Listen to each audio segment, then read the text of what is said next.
Now down just to 10 days, in just over a week, this nation will head to the polls to elect a new president. It's an election that takes place for the first time in this one spring day in the nation's modern election history. It's an election that precipitated by the sudden impeachment of an ex-president over an alleged bribery scandal. And now the Korean people have a shorter verification period. To help you better analyze each candidate, we've been meeting with each of the top 5 candidates. Today, we meet with Bareun Party's Yoo Seung-min.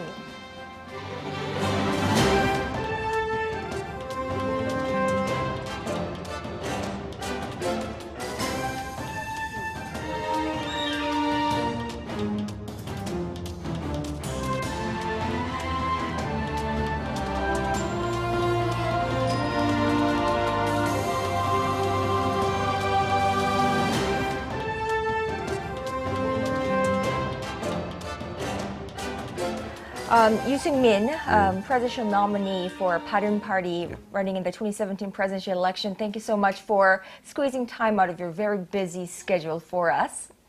Now, I'm going to get right to it. So, this 2017 presidential election in South Korea, it's a very unusual one. It comes after an impeachment of an ex-former president, and you're not running an easy race here. I'd like to know that despite public sentiment that may not be as favorable to the conservatives as before, what is your reason for running in the presidential election this time around?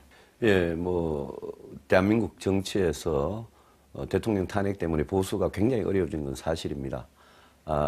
그리고 보수가 지금 제일 어려운 상황이 있기 때문에 새로운 보수로 국민들에게 희망을 드려야 된다. 이것도 또 중요한 사실이고요.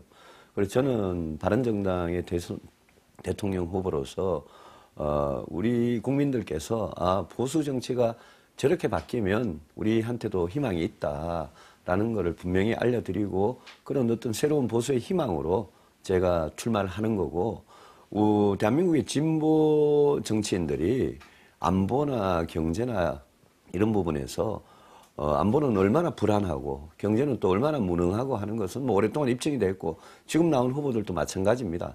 그래서 저는 제가 추구하는 안보를 튼튼하게 하고 경제는 개혁적으로 하는 이런 새로운 보수의 노선이 앞으로 오랫동안 보수가 갈 길이기 때문에 그 출발로서 제가 출마를 하고, 국민들께서 그런 새로운 보수의 가치 노선에 대해서 동의를 하시면 저는 이번 대선 충분히 해볼만 하다고 생각합니다.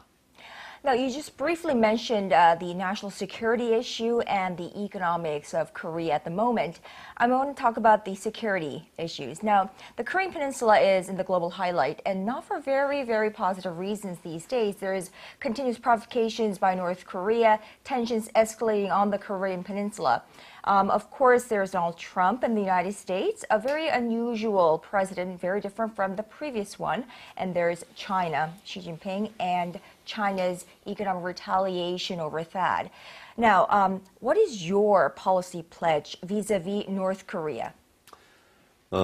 지금 북한 문제에서 제일 심각한 문제는 핵과 미사일입니다. 핵 미사일이 없었다면 우리는 재래식 무기만 따지면 우리 남한의 이 북한 군 전력을 충분히 압도할 수 있습니다. 그런데 이런 핵 미사일 같은 이런 비대칭 전력 때문에 위협이 심각한 거고, 그래서 무엇보다도 외교 안보 정책은 제가 대통령이 되면 핵 미사일을 제거하는데 완전히 집중을 하겠습니다. 그렇게 하기 위해서는 북한에 대해서 대화보다는 당장은 강력한 압박과 제재가 필요하다고 생각하고, 압박과 제재는 우리 대한민국 정부 단독으로 충분히 할 수 있는 건 아닙니다. 우리가 미국하고는 아주 튼튼한 한미동맹의 바탕 위에서 미국과 북한의 핵미사일 문제에 대한 어떤 공통된 그런 전략에 대해서 합의를 하고, 그래서 강하게 압박하되, 아주 중요한 이 나라가 중국입니다.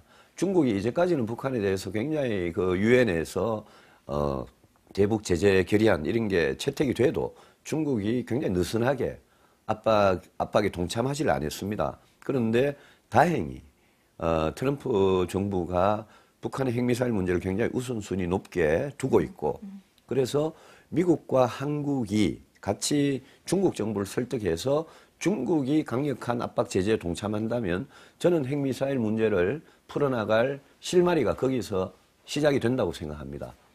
그렇게 되면 북한이 김정은으로 하여금 이게 핵미사일을 껴안고 그냥 계속 이렇게 살 거냐 아니면 체제가 붕괴될 거냐 그런 선택의 기로에 서게 해서 북한이 핵미사일을 포기하기 시작하면 그때부터 저는 북한하고의 대화, 경제협력 이런 걸 할 수 있다고 생각합니다. So, should you become the president of Korea and you take the presidential office, which of course you will not have the luxury to enjoy the transition team, what will you be on the first thing on your agenda? 당장은 안보 위기입니다. 안보는 죽고 사는 문제고 경제도 지금 굉장히 심각한데 경제는 뭐 먹고 사는 문제이기 때문에 안보 위기와 경제 위기가 이렇게 같이 온 적이 없습니다. 그래서 당장은 안보 위기 극복을 위해서 저는 대통령이 되면 바로 우리가 북한 핵미사일 문제 또 북한의 도발 이런 데 대해서 우리 대한민국 정부가 어떻게 앞으로 대응할 것이냐 이걸 놓고 입장을 정하고 그 입장을 가지고 미국 트럼프 대통령을 만나서 분명히 합의를 하고 그러고 나서는 중국, 일본, 러시아를 설득해서 이 한반도를 둘러싼 이 강대국들이 북한의 핵미사일 문제에 대해서 최대한 많은 수가 공동의 보조를 취하도록 하는 거기에 집중을 해서 핵미사일 문제 이 위기가 어느 정도 좀 안정이 되고 나면 그러면 그 다음 중요한 문제가 경제 문제입니다. 경제 위기도 1997년에 IMF 위기 겪었을 때 같이 그 정도로 심각합니다.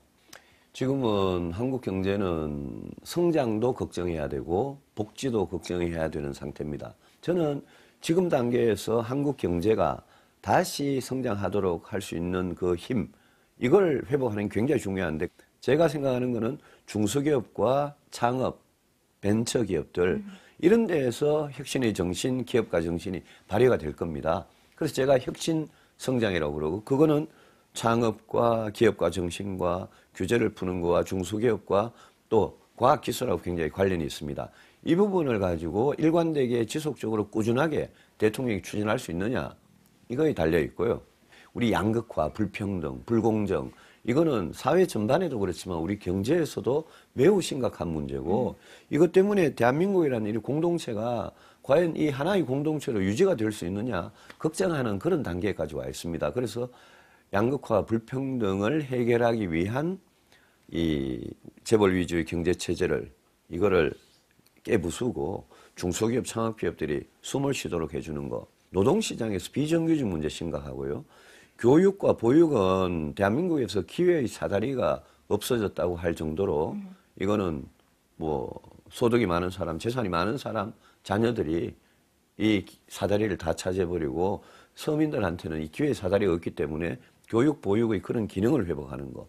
마지막으로 복지입니다. 사회복지입니다. 이런 부분에서 얼마나 새 정부가 어렵게 사는 서민들을 위한 정책을 펴느냐.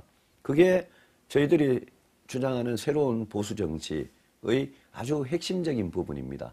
그래서 저는 대통령이 되면 성장은 성장대로 또 복지는 복지대로 아주 균형 있게 같이 가는 그런 정책을 추진하려고 합니다. Why does the Republic of Korea need Yoo Sung-min as president in 2017? 새로운 시대를 시작해야 되는데 새로운 시대의 가치는 우리 헌법 1조에 나와 있는 민주공화국이고요.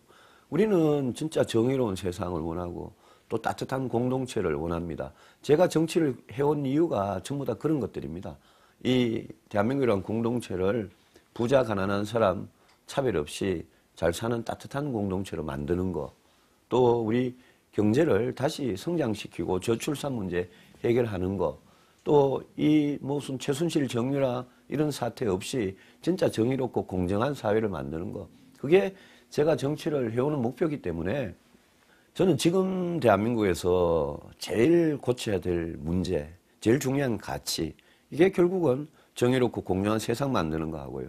따뜻한 공동체 만드는 거 하고, 그리고 무엇보다도 헌법과 법률 잘 지키는 지도자들 만드는 거 하고, 경제위기 안보위기 극복하는 거기 때문에 저는 지금 나온 다른 어느 후보보다도 제가 그걸 더 잘할 자신이 있습니다. Charting a new path, new hope for not only the conservatives but the Korean people. 예, 그렇게 생각하고 있습니다.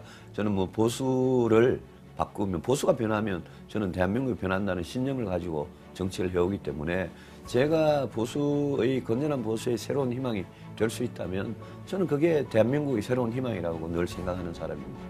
Well, best of luck to you, Mr. Yoo Seung-min, to your race to the top office, and thank you so much for your time today. 네, 고맙습니다.